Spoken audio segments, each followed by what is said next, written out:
Olá, pessoal. Tudo bom? Meu nome é Edipo, eu sou acadêmico do curso de farmácia do quarto semestre e foi passado para a gente de farmácia um seminário para ser feito em que o professor Rafael Freitas, que é orientador da disciplina de patologia geral e professor da gente, ele passou esse trabalho e pediu que a gente falasse sobre doenças pulmonares. Nessa questão de doenças pulmonares, o que aconteceu? A nossa equipe de farmácia ficou com dois tipos de doenças pulmonares. E aí escolhemos a doença pulmonar, sendo o câncer de pulmão e a tuberculose. Então, muita gente tem a dúvida seguinte: será que toda tuberculose é câncer de pulmão? Porque os sintomas da tuberculose e do câncer de pulmão são bem parecidos. Então, as pessoas acabam se confundindo, achando que por apresentar sintomas, as pessoas sintomáticos, no caso, né?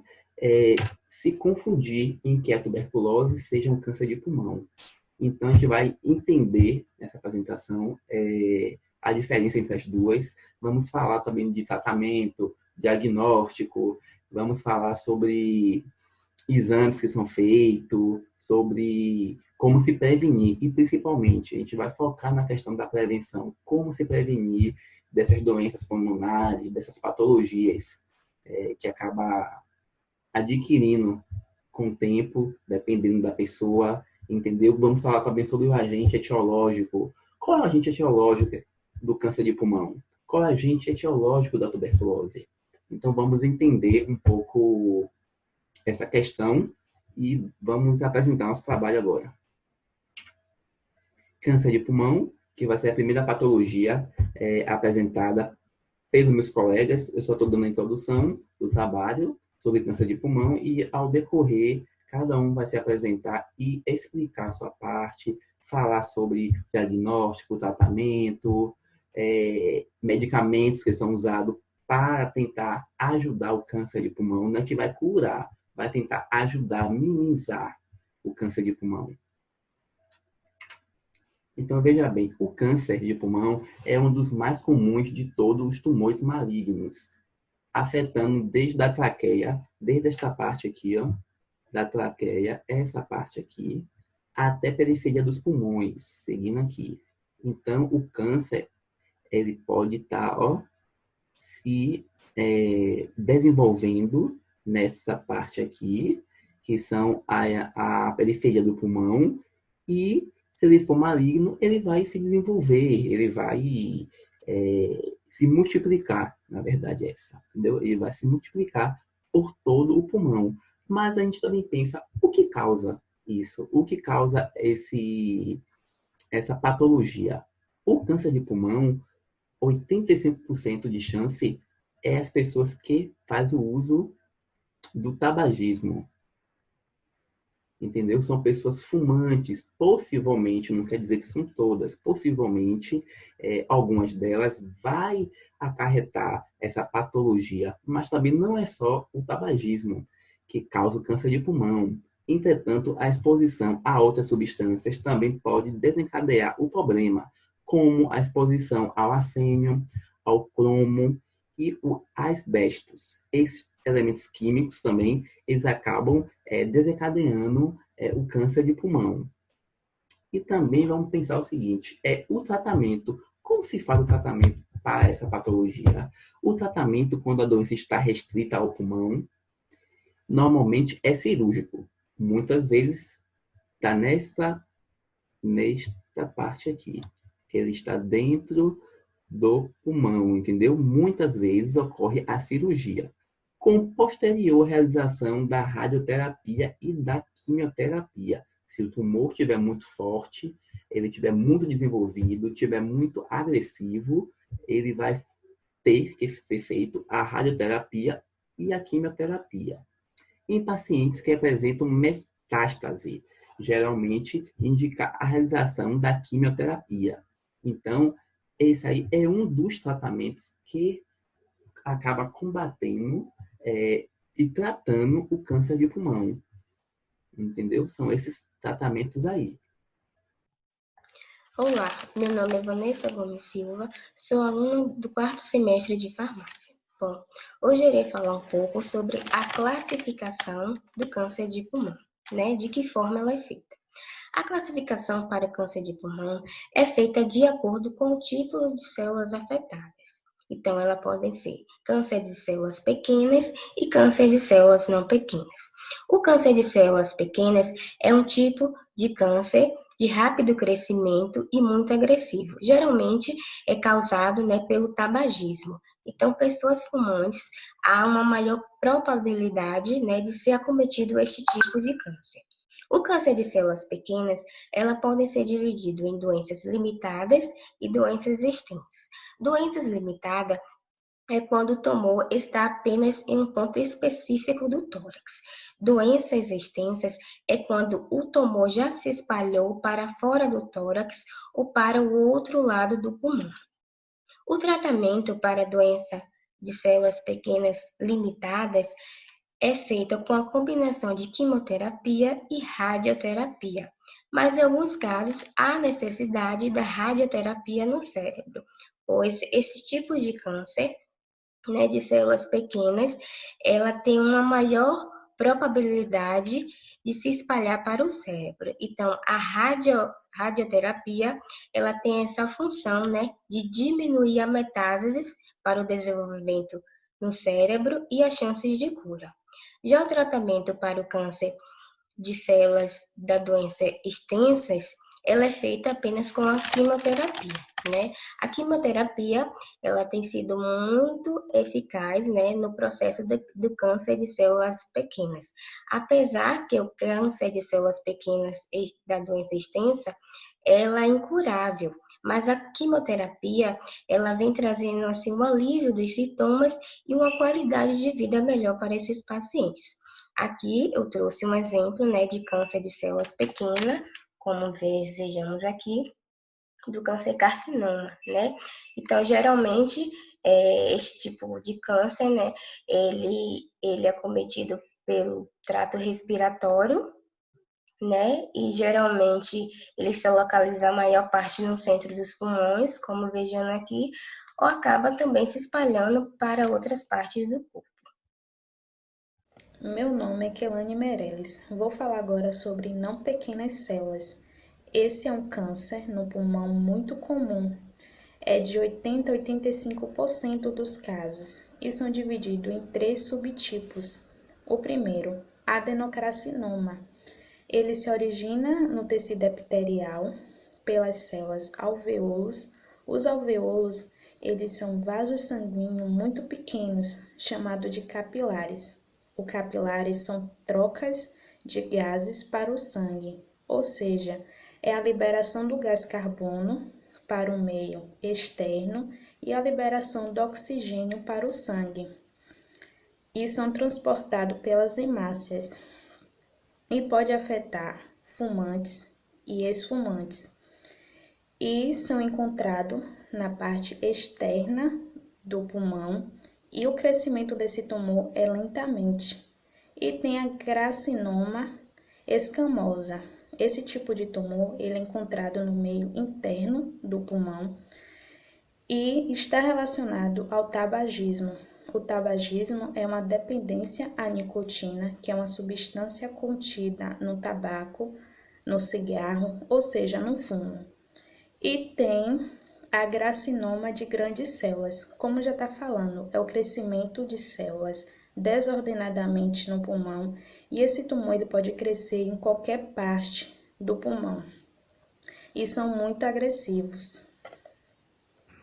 Meu nome é Marília Oliveira da Silva, faço farmácia no 4º semestre da Faculdade Zacarias de Góes e estou aqui para falar um pouco sobre os sinais e sintomas do câncer de pulmão, onde a maioria dos cânceres de pulmão, eles não provocam qualquer sintomas até que se propague. E tem como alguns sintomas comuns, como tosse com expectorização de mucosas e sangue, falta de apetite, falta de perda inexplicável, falta de ar, ronquidão, fadiga, dor no peito. E quando essa doença já se propagou, acontece alguns sintomas como dor óssea, alguma alteração no sistema nervoso e até mesmo aparecer nódulos na parte da superfície do corpo. E alguns sintomas também que são específicos em alguns cânceres de pulmão são chamados de síndromes. Existe a síndrome de Horner, que são tumores localizados na parte superior do pulmão. Também existe a síndrome da veia cava superior, que essa veia leva o sangue da cabeça, braços, coração, passando pela parte superior do pulmão e a parte inferior do tórax. E às vezes não consegue ter esse retorno, esse sangue, fazendo com que fique pressionado, e aí pode causar aquele inchaço no pescoço, na face, no tórax, até mesmo causando tonturas, né, na pessoa, muitas dores de cabeça e também afetando o cérebro. Então, isso pode levar a parte sendo muito fatal, risco à vida, onde a pessoa precisa ser diagnosticada certamente e fazer o tratamento correto. Olá, eu sou Rodrigo Silva Damascena dos Santos, discente de farmácia na Faculdade Zacarias de Góes, e nesse momento eu estou para apresentar o trabalho do professor Rafael Freitas, que o tema escolhido pela equipe foi a neoplasia pulmonar, ou seja, o câncer no pulmão, e o tópico que ficou para mim foi diagnóstico. Então vamos lá. Pacientes com sinais e sintomas compatíveis com a neoplasia do pulmão devem ser imediatamente investigados para se chegar ao diagnóstico definitivo o mais precocemente possível. É necessário entender o mérito específico e a limitação de cada procedimento para o diagnóstico. Um exemplo: a especificidade, a sensibilidade, fatores de risco e o custo econômico. Eu vou citar dois, que eu encontrei 9, mas os dois mais importantes e os mais usados são a radiografia de tórax, que ainda é a chave para a detecção de câncer no pulmão, tem alta sensibilidade para tumores periféricos, tumores malignos, tem um baixo custo e risco insignificante. Deve ser pedido sempre nas posições do posterior anterior e perfil. As imagens radiológicas são variáveis e carcinoma de pulmão deve ser considerado como diagnóstico diferencial para qualquer nódulo pulmonar, não calcificado, em especial em homens fumantes. Lembrando, se tiver presença de cálcio na lesão, não é sinônimo de benignidade. Outro método também que é bastante usado é a tomografia computadorizada do tórax. Essa tomografia ela serve para complementar a radiografia. Por quê? Ela acrescenta muito para o diagnóstico da neoplasia, entendeu? Esse exame dá noção do tamanho, da localização e dos níveis de invasão do tumor. Também em relação aos diferentes níveis de cadeias ganglionares do mediatismo. Boa noite, meu nome é Micheline, sou aluna do 4º semestre de farmácia. O meu assunto é patologia pulmonar e seus fatores de risco.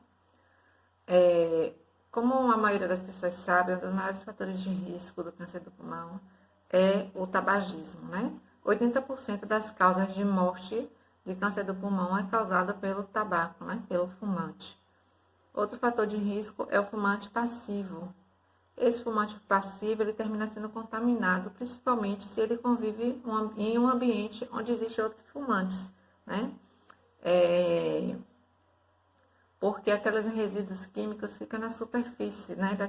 daquela casa, daquele apartamento. Então, a pessoa termina lá naquela fumaça. E é um risco em potencial para as crianças. Existe uma estimativa de 7.000 mortes por ano causado por câncer de pulmão em pessoas que não fumam, né?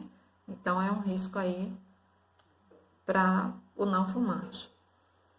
Também tem a questão do radônio. O radônio, ele é um material radioativo, onde ele libera compostos de urânio, né? Então, a pessoa que trabalha em solos e rocha, ele termina se contaminando, né, com esse material químico, com esse material tóxico. E se ele for fumante, então ele tem uma chance maior ainda de adquirir o câncer do pulmão. Outro produto também muito tóxico e perigoso é o amianto. O amianto ele libera fibras, onde a pessoa inala aquela fibra e vai diretamente para o pulmão, e ali ela pode sim desenvolver o câncer do pulmão naquela pessoa, principalmente também se ele for um fumante. É um risco em potencial maior do que para um não fumante. Outro produto também que pode desenvolver o câncer do pulmão é o arsênio. O arsênio ele pode ser encontrado na água potável, a água que a gente bebe, né? Que é um risco muito maior, principalmente para quem não trabalha com esse material, mas para quem consome água potável, ele contém, sim, esse material cancerígeno. Também quem faz uso de beta-caroteno e é fumante, não é aconselhável esse uso, né? Desse produto dietético, porque pode desenvolver também o câncer do pulmão. Existe também o caso de fatores familiar e pessoal, né? Onde nem sempre o pai e o filho que tem o câncer do pulmão e morre com essa doença, não quer dizer que foi hereditário, que foi causa familiar, mas pode ser que essas pessoas compartilhavam de produtos químicos, que os dois eram fumantes. Então, não necessariamente é hereditário. Às vezes, é material contaminado, compartilhado.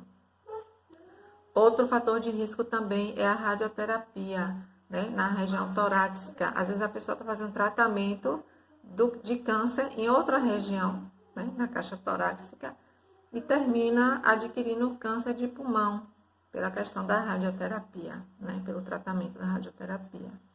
Outro fator de risco também é a contaminação atmosférica, né? As pessoas terminam se contaminando com o ar,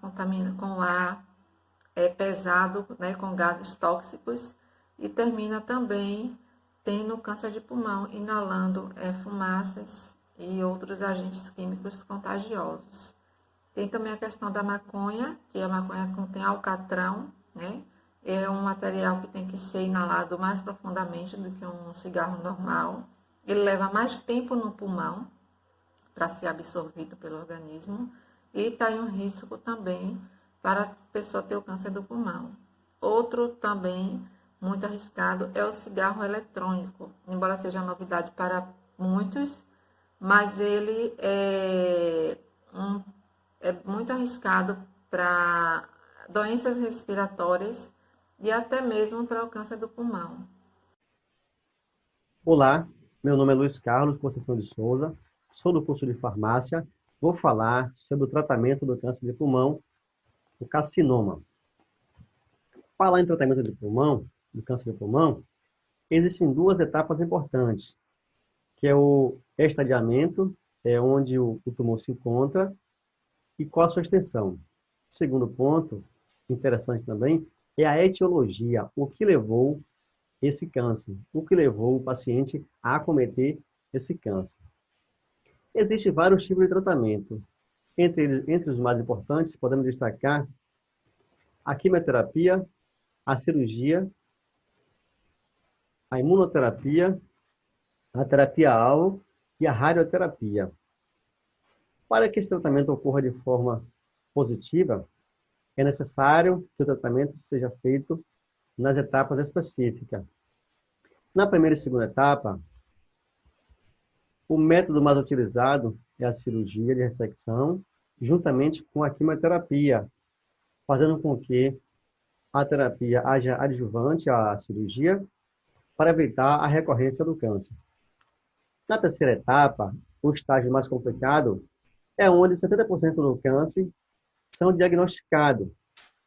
É considerada uma etapa muito perigosa por ser tardio o seu diagnóstico, fazendo com que a maioria dos pacientes não resista ao tratamento. E, por fim, vem a quarta etapa, que é a etapa mais perigosa, onde o câncer já acometeu todo o corpo do paciente. Nesse estágio, o câncer já alcançou a maioria dos órgãos do paciente. Podemos destacar também que a quimioterapia é um processo de medicamento químico injetado por via endovenosa, que é um tratamento muito abrasivo, que ele mata as células cancerígenas, mas infelizmente também acaba matando as células boas, fazendo com que aumente no paciente o efeito colateral mais forte. Já a cirurgia de ressecção é a retirada completa do tumor, porém depende também do acompanhamento químico, porque somente a retirada não é suficiente. Já na imunoterapia, é interessante ressaltar que ela não age diretamente na célula cancerígena. Ela vai agir no sistema imunológico do paciente, fazendo com que ele seja capaz de reconhecer o câncer, reconhecer o tumor, e que seja capaz também de combater esse tumor, evitando que ela se prolifere e que ela se multiplique no paciente. A terapia-alvo é uma terapia muito interessante, que ela vai agir diretamente na célula que é responsável pela multiplicação do câncer. Então, esse medicamento vai agir bloqueando a atividade dessa célula, evitando com que esse câncer se espalhe no corpo do paciente. O interessante é que esse diagnóstico do câncer seja feito de forma prévia, no primeiro estágio e no segundo estágio, evitando com que o paciente chegue ao estágio 3 e 4, onde se torna o tratamento mais difícil. Apesar da evolução dos exames de imagem técnica cirúrgica, a radioterapia e quimioterapia, o tratamento do câncer de pulmão não apresenta bom resultado, principalmente devido à dificuldade do seu diagnóstico. Por isso é interessante, ao apresentar algum sintoma, como, por exemplo, falta de ar, cansaço, descargo com presença de sangue, essa pessoa deve procurar um especialista, procurar um médico para que esse diagnóstico seja feito de forma prévia, colaborando assim para uma boa qualidade de vida e até o tratamento e cura desse câncer. Boa noite, meu nome é Jucineide, sou aluna do 4º semestre do curso de farmácia da Faculdade Zacarias de Góis. Iremos falar sobre câncer de pulmão. Dentre eles, irei abordar falar um pouco sobre a imunoterapia. Bom, o que vem a ser a imunoterapia? Como o nome já diz, a imunoterapia trabalha a questão do sistema imunológico, da imunidade do paciente oncológico. Ou seja, ela trabalha o sistema imunológico para que o próprio sistema imunológico destrua as células cancerígenas. Diferente da quimioterapia, da radioterapia, a quimioterapia, por exemplo, ela ataca diretamente as células cancerígenas. E já a imunoterapia não, é menos agressivo ao paciente, é menos tóxico, ele trabalha diretamente a imunidade. Então, gente, é um tratamento, é uma inovação, na verdade, no mercado. São medicamentos que é um pouco caro, tem pouco disponibilidade pelo SUS, né? Pelo preço. Então, são medicamentos que já obteve cura aos pacientes. Esses medicamentos, eles são chamados de nivolumab, atezolizumab e durvalumab. São medicamentos administrados por via intravenosa, a cada 2, 3 ou 4 vezes por semana. Lembrando sempre que eles são medicamentos bem menos tóxicos do que a quimioterapia, gente. Na verdade, eu costumo dizer que não existe tratamento para câncer bom ou ruim, né? Existe tratamento um pouco menos agressivo, menos tóxicos, que é, na verdade, a imunoterapia.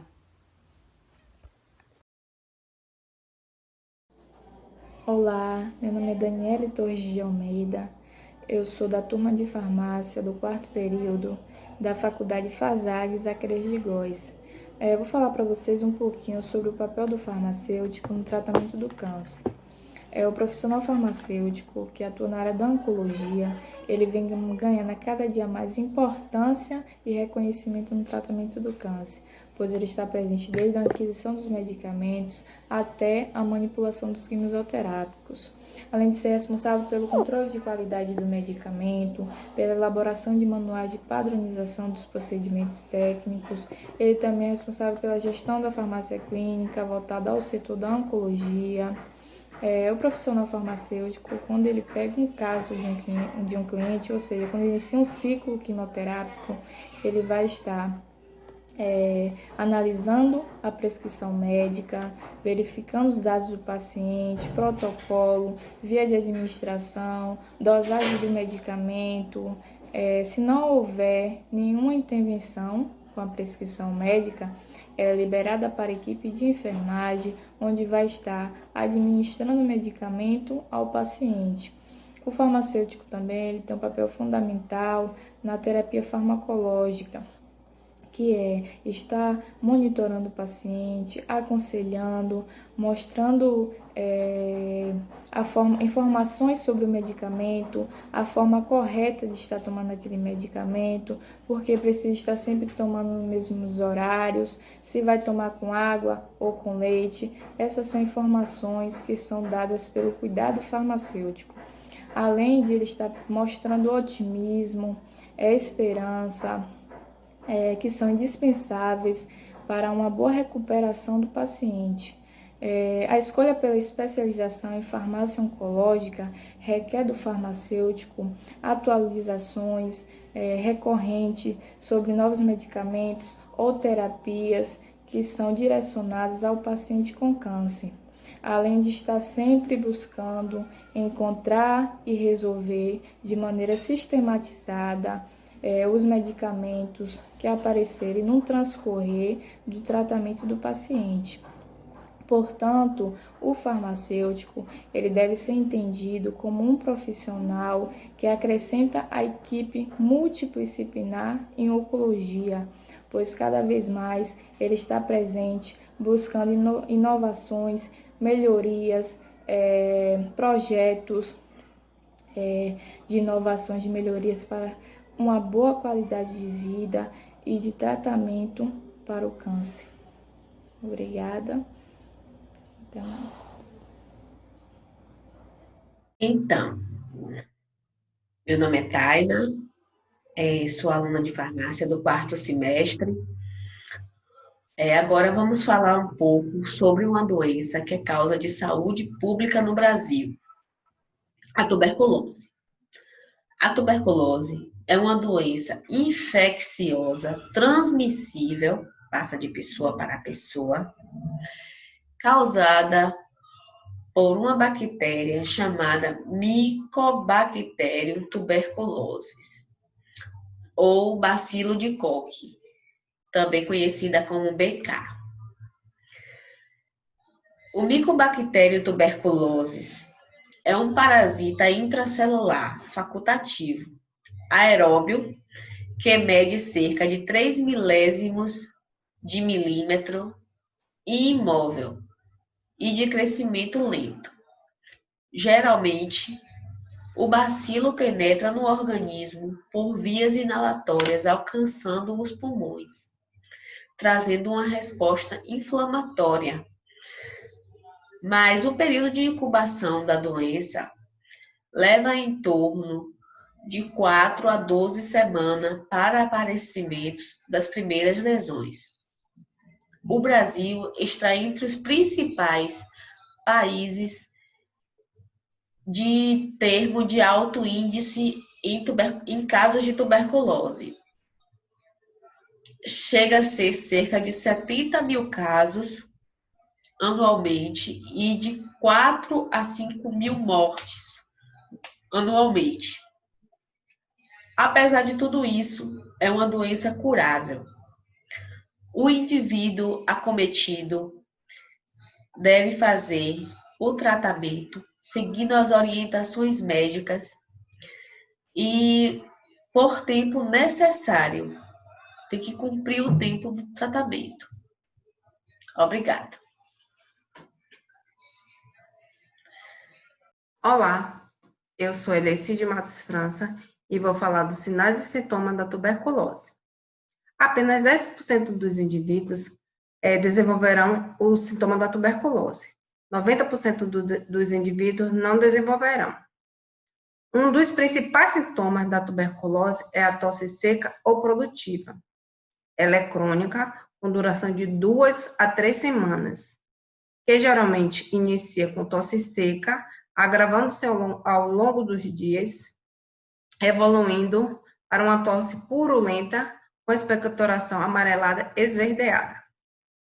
Com a avançada doença, a expectoração purulenta se transforma em uma expectoração sanguinolenta, que recebe o nome de hemoptise. A febre vespertina é um outro sintoma comum, que, em geral, apresenta-se acima de 38 graus diariamente e com predomínio no finalzinho da tarde. Já a sudorose noturna é proveniente da febre, porém, alguns pacientes apresentam mesmo sem a presença de febre. Já o emagrecimento, a falta de a perda de peso, a falta de apetite, ocorre em todas as formas de tuberculose. É comum o paciente se apresentar ao médico assustado com a perda de peso, né? Tem paciente que perde de 5 a 10 quilos. O cansaço e a fadiga, essa fadiga é a falta de ar, ocorre geralmente em fases mais avançadas da doença. No início do quadro, ocorre apenas durante o esforço, porém, com a evolução da infecção, passa a surgir mesmo em repouso. O cansaço, por outro lado, é diferente da falta de ar. Apresenta-se por falta de força, sensação de mal-estar, aquela vontade de ficar deitado o tempo todo, um desânimo. Este cansaço não é por acometimento pulmonar, mas sim pelo quadro de infecção grave que a doença provoca. Sou Elisângela de Sena Souza, sou estudante do curso de farmácia da Faculdade de FASAG, Faculdade de Vacaria de Góis, e vamos falar um pouquinho hoje sobre o diagnóstico da tuberculose. Então, o paciente com tuberculose, quando ele se direciona à unidade de saúde em busca do diagnóstico, ele já tem orientação pelo profissional de saúde. Então, para ter certeza desse diagnóstico, como ele já procurou um profissional de saúde, ele já tem alguns sintomas, como no mínimo 3 semanas com tosse constante. Em busca desse diagnóstico, é feito primeiramente a baciloscopia, que é um exame, uma cultura do escarro, na verdade, né? A gente orienta o paciente tanto em domicílio, quando ele não tem condições de procurar uma unidade de saúde, quanto na mesma unidade de saúde, no laboratório, a orientação para fazer o procedimento do escarro. Como fazer essa amostra do escarro? Ele é acompanhado normalmente, né? Porque a amostra do escarro, ele não pode ter saliva, ele não pode ter sangue e nem vestígios alimentares, que isso tudo pode interferir na análise dessa amostra, no resultado dessa amostra, né? Na verdade. Também é feito um teste rápido molecular para a tuberculose, que hoje em dia é o que é mais utilizado. Apesar de ter um custo mais alto, ele é um diagnóstico mais rápido. Em casos de urgência, onde o paciente já está muito debilitado, onde não teve um acesso mais rápido no início da doença, na verdade, né? Ou ele tem algumas doenças imunossupressoras, em que ele tem um desenvolvimento da tuberculose muito mais rápido. É feito esse teste rápido, onde se tem um resultado positivo ou não para o bacilo de tuberculose em até 2 horas. E nesse teste também é possível analisar se há ou não resistência ao antibiótico utilizado para o tratamento da tuberculose. Também é utilizada a cultura bacteriana, micobacteriana, na verdade, né? Que são micro-organismos. quando é feito mais esse teste, né? Essa cultura micobacteriana, quando a baciloscopia dá negativa. Quando a baciloscopia dá negativa, é orientado, e o paciente continua com sintomas. Orienta-se que o paciente faça novamente todo o procedimento do escarro, da amostra do escarro, para que possa ser feito a cultura micobacteriana, onde vai ter uma análise mais minuciosa se há ou não o bacilo da tuberculose. E além desses exames, dessa forma de diagnosticar laboratorial, temos também a forma de imagem, que é o raio-x acompanhado do tórax, que é a radiografia, né, do tórax, onde vai poder analisar o tamanho e a dimensão desta doença no pulmão, em que local ele está alojado, esse bacilo, que dimensão ele já tomou. Então, esse diagnóstico de imagem é muito importante também para o andamento do tratamento. Então, é isso, gente. O diagnóstico é basicamente isso. Cássia Costa, eu sou acadêmica do curso de farmácia da Faculdade Zacarias de Góes e vou falar sobre o modo de transmissão da tuberculose. A tuberculose ela é uma doença, infecto-contagiosa e de transmissão aérea, ou seja, ela se propaga de pessoa para pessoa. A infecção pela tuberculose ela ocorre a partir da inalação de gotículas que contêm os bacilos, que são expelidos através da tosse, fala ou espirro de uma pessoa contaminada na fase ativa da doença. Então, a tuberculose ela é transmitida através das gotículas respiratórias que são presentes no ar, E ela também pode ser transmitida através da saliva. Um beijo de uma pessoa contaminada pela tuberculose pode transmitir a doença para essa outra que não está contaminada. Porém, com o início do tratamento, a transmissão tende a diminuir após 15 dias de iniciar o tratamento. Se o paciente que está contaminado com tuberculose ele seguir à risca o tratamento que lhe foi imposto pelo médico especialista, profissional da saúde, ele tende a diminuir a quantidade de bacilos que são expelidos e, sendo assim, não transmitir a doença. Porém, o recomendável mesmo é que sejam adotadas medidas de controle, para que não ocorra a proliferação dessa doença. O recomendável mesmo é que eles esperem a negativação do exame de baciloscopia, o exame é totalmente negativo, para esses bacilos, para que ele não transmita a doença. Essas medidas, são cobrir a boca ao tossir, ao espirrar e também é recomendável que eles utilizem máscaras, pois assim evita que, ao falar, eles expilam, os bacilos para o ar e não transmita para outras pessoas. Importante, a tuberculose não se transmite por objetos compartilhados, como talheres, copos, entre outros. Ela não se transmite devido ao fato de que os bacilos, eles, quando se depositam em roupas, lençóis, em outros objetos, eles dificilmente se dispersam para o ar novamente em forma de aerosóis. Sendo assim, eles não transmitem a doença, Sou Maria Laíse Souza Santana, sou estudante do curso de farmácia na Faculdade Zacarias de Góes, FASAG, em Valença, Bahia. Hoje vou falar um pouco para vocês sobre o tratamento da tuberculose. Como se dá esse tratamento, qual o período de tratamento, quais os medicamentos que são usados, como o paciente infectado deve ser tratado, entre outros aspectos. E para começar, vou falar que o tratamento da tuberculose ele dura 6 meses, ou seja, para que haja uma efetivação do tratamento, ele tem que durar por 6 meses, com 6 meses de acompanhamento médico, de uso de medicamentos periodicamente, e todo o tratamento deve ser por 6 meses. O tratamento da tuberculose está disponível no Sistema Único de Saúde, o SUS. Ou seja, todo cidadão brasileiro ele tem direito ao tratamento gratuito oferecido pelo SUS, tanto a assistência médica quanto a distribuição de medicamentos.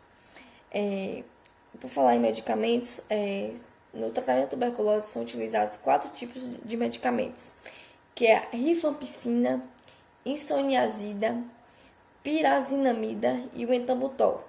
Esses 4 medicamentos são considerados como medicamentos antituberculosos, que é para combater a bactéria que causa tuberculose.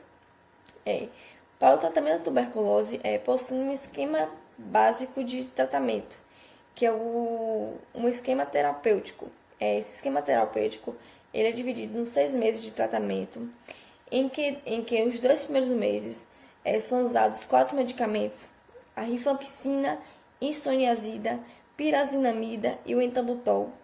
E nos 4 últimos meses são usados apenas a rifampicina e a isoniazida. E também tem que fazer uso certinho desses medicamentos. Os pacientes que fazem uso do medicamento e, consequentemente, o tratamento da tuberculose, eles são monitorados. Esse monitoramento é chamado de regime de tratamento diretamente observado, que é o TDO. Nesse regime de tratamento, o paciente ele é acompanhado durante o tempo todo por um profissional de saúde, em que o profissional de saúde tem a obrigação de explicar ao paciente como vai se dar o tratamento, de que forma ele deve usar o medicamento, quais são os efeitos colaterais do medicamento, que são diversos, como erupções na pele, dificuldade de respirar, inchaço da boca, da região do rosto, pode também causar hemorragia cerebral, entre outros efeitos colaterais. E para finalizar, a cura da tuberculose ela é garantida após os 6 meses de tratamento. Ou seja, não adianta o paciente com 2 meses de tratamento se sentir melhor e a partir daí ele resolver desistir do tratamento. Isso vai ocasionar a resistência da bactéria, dificultando ainda mais o tratamento da tuberculose e podendo até levar à morte o paciente infectado pela bactéria.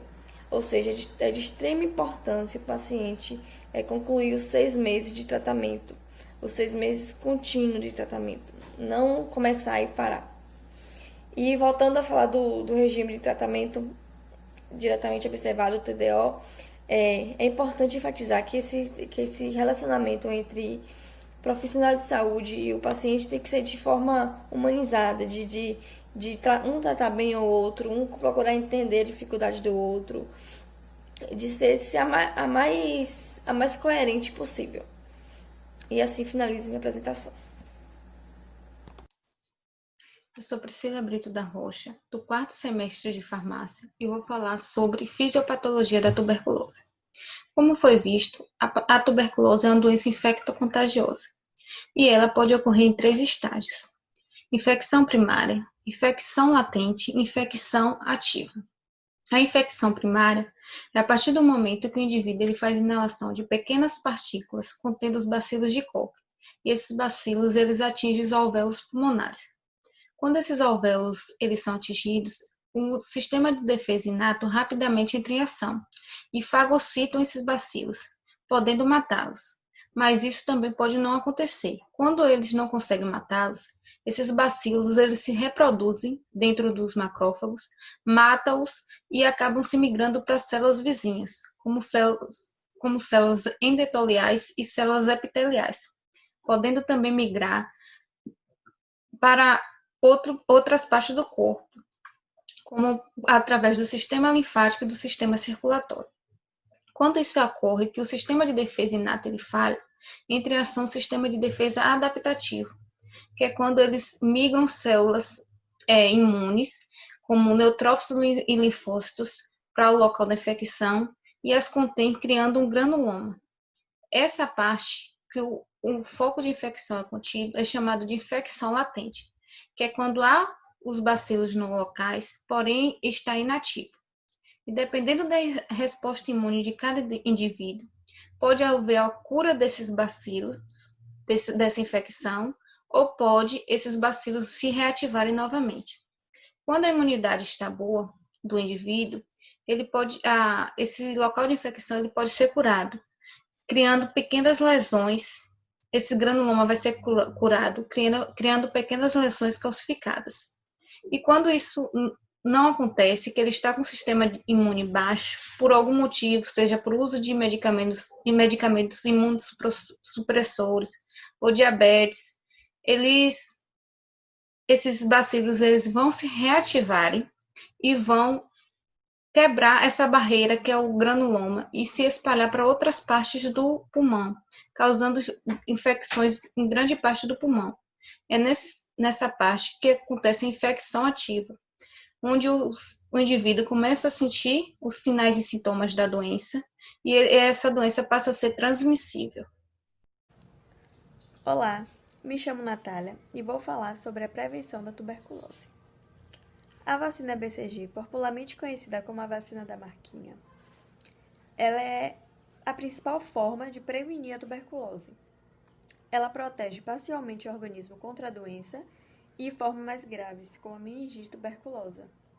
Deve ser aplicada na criança após o nascimento e é encontrada no SUS ou em clínicas particulares. Prevenção secundária. Outra forma de evitar a doença é a prevenção secundária com um dos antibióticos usados no tratamento da tuberculose. Então, esta proteção é recomendada para pessoas que convivem com quem está doente, seja no trabalho ou em casa, após exames e avaliação de um médico. Hábitos saudáveis são fundamentais contra esta doença. Pessoas que praticam atividade física regularmente e têm uma alimentação adequada e evitam o uso de cigarro, drogas e álcool, têm um organismo mais forte e resistente contra doenças. Manter o ambiente limpo. Um ambiente limpo é muito importante, porque a contaminação é por meio de espirro, tosse ou gotículas que se espalha quando fala. Então, mantenha a casa limpa e ventilada e deixe o som entrar. É de extrema importância. Meu nome é Ávila Nayara, sou do 4º semestre do curso de farmácia e irei falar sobre populações vulneráveis à tuberculose. Bem, além dos fatores relacionados, ao sistema imunológico de cada pessoa, o adoecimento por tuberculose está ligado às condições precárias de vida. Assim, alguns grupos populacionais podem apresentar maior vulnerabilidade, que é o caso dos indígenas, das pessoas privadas de liberdade, das pessoas que vivem na rua e das pessoas que vivem com HIV. E comparado com o risco na população em geral, os que possuem maior vulnerabilidade são as pessoas que vivem na rua e as pessoas que estão privadas de liberdade. As pessoas que vivem na rua têm 44 vezes mais chances de adoecer por tuberculose, o que nos mostra que fatores sociais como as más condições de vida, moradia precária, desnutrição e dificuldade ao acesso de serviços públicos de saúde têm uma influência profunda no diagnóstico e prognóstico da doença. Já no sistema prisional, as células mal ventiladas, a iluminação solar reduzida e a dificuldade ao serviço de saúde têm contribuído para o coeficiente elevado da tuberculose. Já na população indígena, é devido ao pouco impacto das políticas sociais e de saúde. Outro importante tópico a se falar é sobre a coinfecção tuberculose por HIV, já que as pessoas com HIV, em relação à população em geral, têm 28 vezes mais chances de se infectar. O bacilo de Koch, que é o que causa a tuberculose, ele se aproveita que o sistema responsável pela defesa do organismo está afetado pela AIDS e vai lá e se manifesta. Olá, eu sou Jair Ramos de Jesus, vou apresentar os indicadores de incidência de tuberculose do Brasil 2001 a 2019. Segundo a OMS, o Brasil ocupa a 20ª posição em incidência de tuberculose no mundo. Coeficiente de incidência de tuberculose Brasil nesse período. O Brasil, em 2001, tinha 42,8 casos de incidência de tuberculose para cada 100 mil habitantes.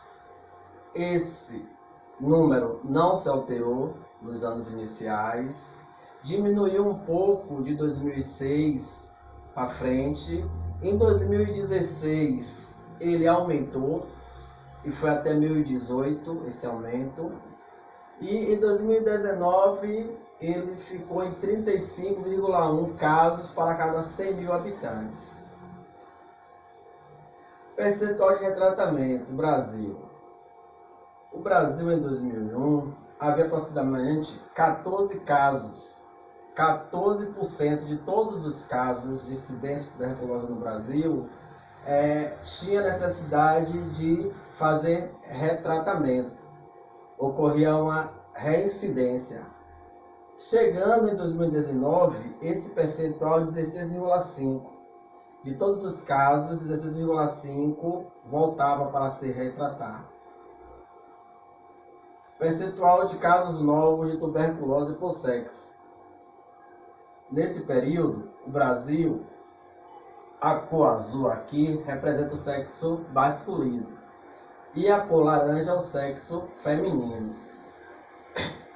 Então, em 2001, 36,4% era a incidência do sexo feminino, enquanto 63,6% era a incidência do sexo masculino. Durante esse período, até 2019, houve um aumento do sexo masculino e uma diminuição, e uma leve diminuição do sexo feminino. Percentual de casos novos de tuberculose por faixa etária, Brasil.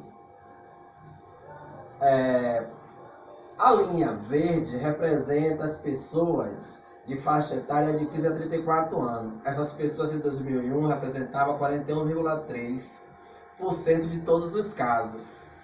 Não se alterou, essa linha se manteve. Em 2019 representava 41,3% de todos os casos. E a linha acima da verde representa as pessoas de faixa etária de 35 a 64 anos. Essas pessoas representavam 45,5% em 2001. Essa linha pouco se alterou. Em 2019, essa faixa etária representa 45%. Percentual de casos novos de tuberculose por escolaridade, Brasil. Olha, muito interessante esses indicativos. Essa cor verde representa as pessoas analfabetas. E dá para observar que foi diminuindo significativamente. De 2001, 16,7% eram analfabetos, pois a incidência de tuberculose no Brasil, pessoas analfabetas. Em 2019, foi para 5,1%, diminuiu significativamente. As pessoas com menos de 8 anos de escolaridade eram 60,9% de todos os casos. Foi diminuindo ao longo do tempo e em 2019 passaram de 60,9% para 45%. E as pessoas com 8 ou mais anos de escolaridade, que eram 22% o índice de tuberculose nessas pessoas, passaram a aumentar significativamente. Então, de 22,4% passou para 49,9%. Um aumento de mais do que o dobro. Coeficiente de índice de tuberculose por raça, Brasil 2013. Para cada 100 mil habitantes, as pessoas de raça branca tinha 25,9 casos para cada 100 mil habitantes. Pessoas de pele preta, parda, tinha 38,4%. Esses casos iam aumentando, enquanto a da pele branca ia diminuindo. A de raça amarela, 21,3 casos para cada 100 mil habitantes. E os indígenas, 94,4 casos para cada 100 mil habitantes. Apesar da raça indígena representar 2% de todos os casos de incidência de tuberculose no Brasil, entre os indígenas é muito alto o índice. O coeficiente é de 94,4 casos para cada 100 mil habitantes indígenas. É muito importante referenciar que deve ter uma atenção para a raça preta e parda, que está aumentando, e para a raça indígena, que está com coeficiente muito alto entre eles.